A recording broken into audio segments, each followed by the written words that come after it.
இயேசு கிறிஸ்துவின் நாமத்திலே உங்களுக்கு கிருபையும் சமாதானமும் உண்டாவதாக. நியாயாதிபதிகளின் புஸ்தகம் 4வது அதிகாரம் 8வது வசனத்தை வாசிக்கும் பொழுது, சிசெராவை பாராக்கினுடைய கையிலே ஒப்புக் கொடுப்பேன் என்று கர்த்தருடைய வார்த்தை வருகிறது. ஆனால் இந்த பாராக் என்ன சொல்லுகிறார் என்றால், நான் தெபோரால் வராமல் போக மாட்டேன் என்று சொல்லுகிறார்.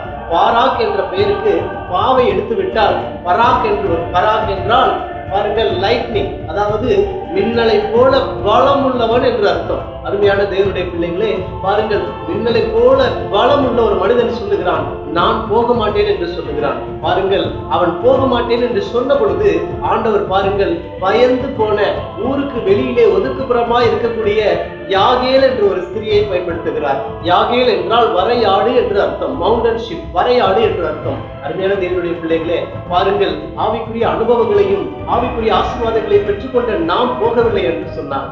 யாரை கொண்டும் கர்த்தர் தம்முடைய ஊழியத்தை நிறைவேற்றுவார். God bless you.